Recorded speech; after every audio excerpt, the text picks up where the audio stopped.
Hoy vamos a sumergirnos en una historia de transformación radical, la de un hombre que estaba destinado a morir en un río, que acabó creciendo en el palacio de sus opresores y que finalmente desafió al imperio más poderoso del mundo.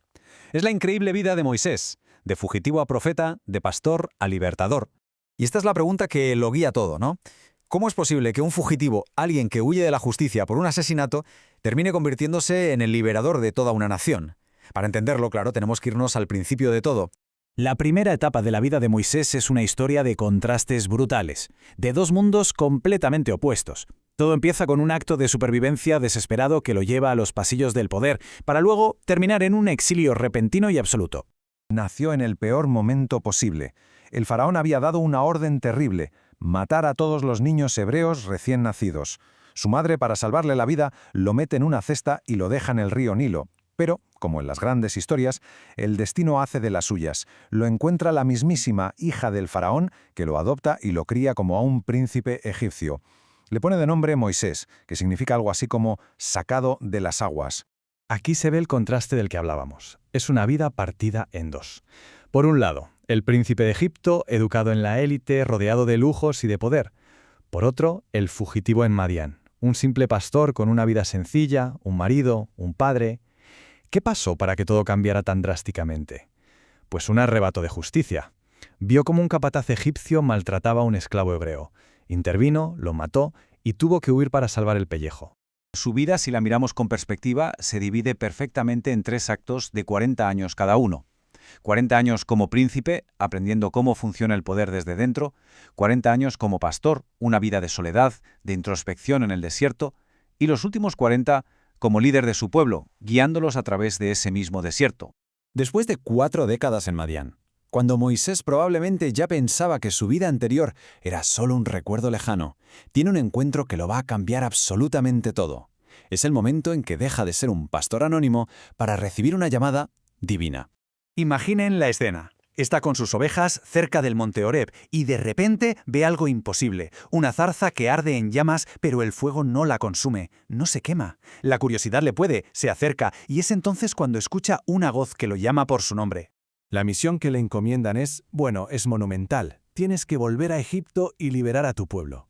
Y su reacción es superhumana. No es la de un héroe que dice «adelante», sino la de un hombre lleno de dudas. Su primera respuesta es «¿y quién soy yo para hacer eso?». Esa vulnerabilidad es clave. No se sentía capaz, no se sentía preparado, pero fue elegido de todos modos.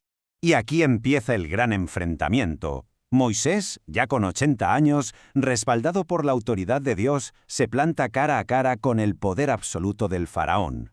Esto no es solo una batalla de voluntades, es una guerra de dioses. La respuesta del faraón al mensaje de «deja marchar a mi pueblo» es básicamente un no rotundo. Y como consecuencia se desatan 10 plagas sobre Egipto. Pero ojo, no son desastres naturales al azar. Cada plaga es un golpe directo a uno de los dioses egipcios, una demostración de que no podían hacer nada. La cosa fue yendo a más, cada vez peor. Una tormenta de granizo y fuego que arrasó las cosechas. Luego una oscuridad total, una oscuridad que se podía sentir, que paralizó a Egipto durante 3 días. Pero el golpe de gracia, el punto de inflexión, fue la 10ª plaga, la más terrible, la muerte de todos los primogénitos de Egipto. Después de esa última plaga, el faraón, destrozado, cede. Los israelitas se van, pero la libertad les dura muy poco. El faraón cambia de idea, se arrepiente y los persigue con todo su ejército. La situación es desesperada. Los tienen atrapados, con el Mar Rojo delante y los carros de guerra egipcios pisándoles los talones. No hay salida. En ese momento de pánico total, con todo el pueblo gritando, Moisés demuestra por qué es el líder. En medio de la desesperación, pronuncia estas palabras, pidiendo a la gente que no tenga miedo, que confíe y que se mantenga firme. Y entonces ocurre el milagro. Se levanta un viento del este fortísimo, que sopla durante toda la noche y divide las aguas del mar.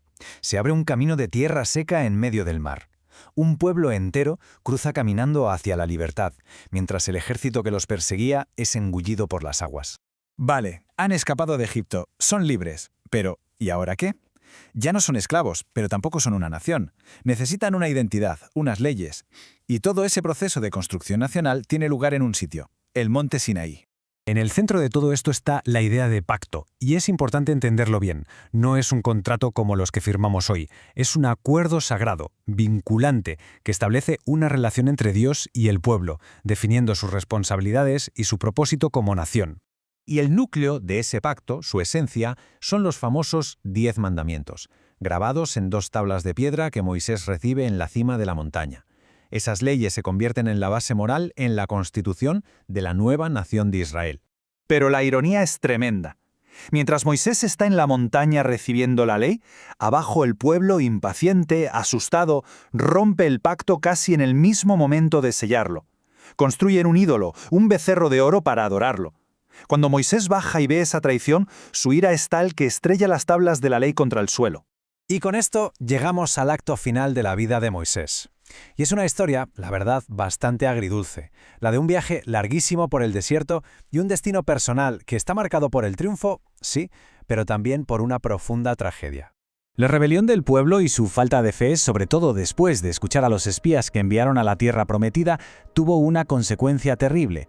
Toda esa generación, la que salió de Egipto, fue condenada a vagar por el desierto durante 40 años, hasta que muriera el último de ellos. Pero lo más duro es que ni el propio Moisés se libró.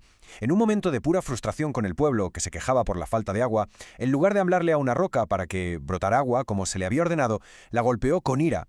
Un solo acto de desobediencia, uno solo, fue suficiente para que a él también se le prohibiera entrar en la tierra prometida. Con 120 años, subió al monte Nebo. Y desde allí, Dios le permitió ver la tierra que su pueblo iba a heredar, la meta de toda su vida. Pudo verla a lo lejos, pero nunca llegó a pisarla. Murió allí mismo, y su tumba, dicen, nunca fue encontrada. Y esto nos deja con una pregunta final, una reflexión que queda en el aire. ¿Qué es lo que define a un gran líder? ¿El destino personal que alcanza o el hecho de conseguir llevar a su gente hasta allí, incluso si uno mismo no puede cruzar la meta? El legado de Moisés vive precisamente en esa paradoja.